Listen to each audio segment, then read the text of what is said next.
নওগাঁর মান্দায় 2025 সালের এসএসসি ও সমমান পরীক্ষায় জিপিএ 5 প্রাপ্ত কৃতী শিক্ষার্থীদের সংবর্ধনা দেওয়া হয়েছে। বৃহস্পতিবার বেলা 11টার দিকে মান্দা থানা আদর্শ বালিকা বিদ্যালয় ও কলেজের হলরুমে এই সংবর্ধনা সভার আয়োজন করা হয়। সাবেক উপজেলা চেয়ারম্যান ডক্টর ইকরামুল বারী টিপুর ব্যক্তিগত উদ্যোগে আয়োজিত এই সংবর্ধনা অনুষ্ঠানে উপজেলার বিভিন্ন শিক্ষা প্রতিষ্ঠানের 350 জন কৃতী শিক্ষার্থীকে ক্রেস্ট প্রদান করা হয়। অনুষ্ঠানের আয়োজক ডক্টর ইকরামুল বারী টিপু বলেন, এই ধরনের উদ্যোগ শিক্ষার্থীদের মাঝে উৎসাহ ও আত্মবিশ্বাস যোগায়। আগামীতে তারা আরও ভালো করবে, দেশ ও জাতির জন্য তারা অবদান রাখবে এই প্রত্যাশা করছি। বক্তারা বলেন, এই ধরনের সম্মাননা অনুষ্ঠান শিক্ষার্থীদের জন্য অনুপ্রেরণার উৎস হয়ে দাঁড়াবে। পাশাপাশি ভবিষ্যতে আরও ভালো ফলাফলের জন্য শিক্ষার্থীদের মাঝে প্রতিযোগিতার মনোভাব গড়ে উঠবে।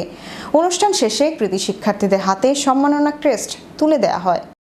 এরকমের যদি 10টা বিল্ডিং করতে হয়, 10টা বিল্ডিং একই কম্পাউন্ডের মধ্যে থাকবে এবং সারা বছর যত পাবলিক পরীক্ষা হয় সেগুলো ওই বিল্ডিংগুলোতে ওইখানে হবে, অর্থাৎ এক জায়গায় হবে।